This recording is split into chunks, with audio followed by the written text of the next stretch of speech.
Nga Slash Tirana në Slash Helsinki, startupet më të mira shqiptare janë gati të takojnë kolegët e tyre nga e gjithë bota, të bëjnë networking dhe mbi të gjitha të takojnë investitor potencial.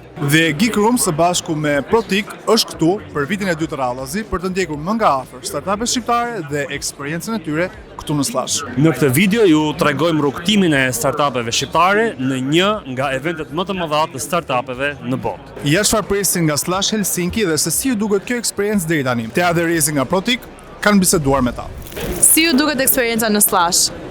Ka qenë eksperiencë mbreslënëse, se jemi vetëm ditën e parë, kemi pasur takime, kemi pasur mundësi me diskutu me agjensitë të VS, me investitor, kështu që deri tani është shkëlqyer. Presim edhe më shumë nesër. Slash është një event shumë interesant. Ajo që e bën diferencë nga vendet e tjera që janë në përbotën dhe në Europë të ngjashme me këtë është shumë konkret, shumë preciz, edhe mund të gjesh mundësi shumë të mira. Patjetër që mund të gjesh mundësinë nëse duhet bërë përgatitja para. Kjo është definitive për çdo lloj startupi. Të bësh një përgatitje shumë të mirë përpara. Mendoj që është energji shumë e bukur të jesh në Slash edhe të shikosh se çfarë bëjnë edhe startupet të tjera të botës. Është frymëzim besoj të jesh në një vend ku ka energji shumë të mirë, ide të reja dhe inovacion.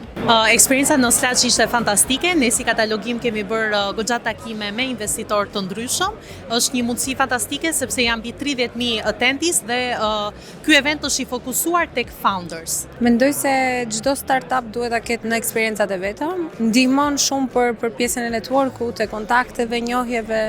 Dhe patjetër të jep mundësi që ti të njohësh njerëzit e duhur, partnerët e duhur, investitorët e duhur. So how was your experience in Slash so far? It's been amazing. It's just an amazing vibe with a lot of different companies, startups. You can really feel the energy of everyone building some fun and working together.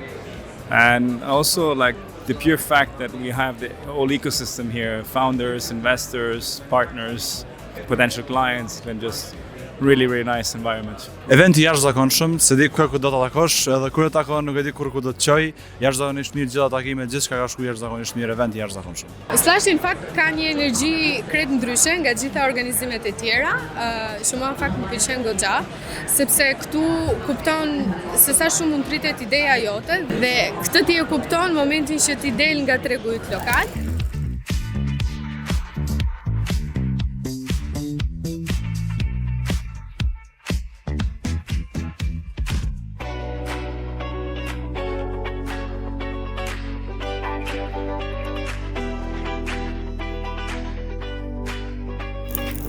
Këtë vit jemi me një delegacion më të madh startupesh. Kjo do të thotë vetëm një gjë. Shqipëria ka më shumë potencial se sa kishte një vit më parë. Dhe pikërisht për këtë donim të dinim se si e shohin vet ata këtë mundësi dhe se si po shkojnë deri tani takimet e tyre këtu në Slash. A keni pasur mundësi të zhvilloni takime dhe sa të rëndësishme kanë qenë ato? Si një startup që vjen nga një vend i vogël si Shqipëria dhe që ka një fokus shumë specifik, që është këshillim i karrierës për 15-18 vjeçarët, po mund të them që ka pas interes.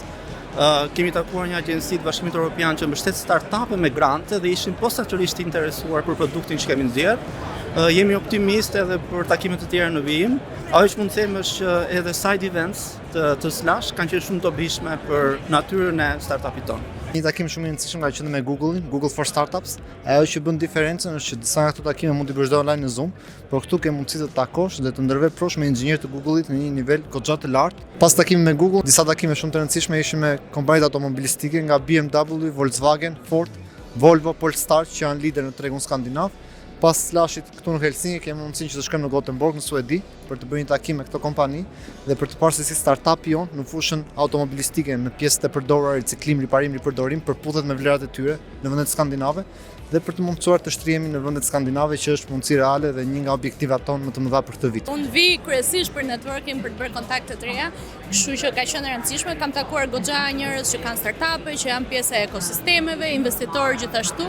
Kemi pasur mundësi që atyre tyteve të marrim shumë takime me partner, me investitor, me startupe, edhe që është më entuziaste për ne është besojmë që një javë në vim do të kemi lajmërime si rezultat direkt i punës që kemi bërë këtë ditë. How has your networking experience been so far? It's been great. We had a chance to speak to a lot of potential customers, and it's always good. We are growing business, so more customer means we can hire more people in our Tirana office.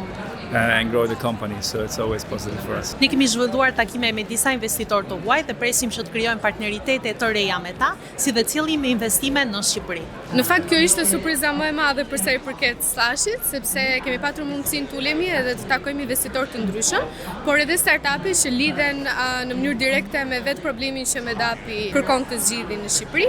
Deri tani çdo gjë po shkon mirë, edhe nesër kemi disa takime shumë të lezetshme me investitorë të ndryshëm, kështu që deri tani çdo gjë po shkon në rregull. Kemi bërë për disa takime deri më tani, kanë qenë pozitive, presim edhe të tjera. Kam synuar që takimet të jenë cilësore më shumë se sa sasiore. Gjithashtu ajo që dua të shtoj është që për ne nuk është e rëndësishme vetëm investimet, por edhe bashkëpunimet, partnerë të ndryshëm, edhe njerëz të cilët mund të zgjerojmë rrjetin tonë të njohurive.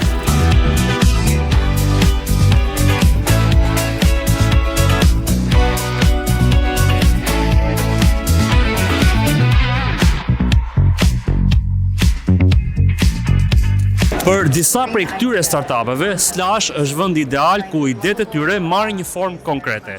Për të tjera, është hapi i parë drejt një tregu global. Por për të gjithë, kjo është një dëshmi që inovacioni shqiptar është gati të garojë edhe në nivel ndërkombëtar.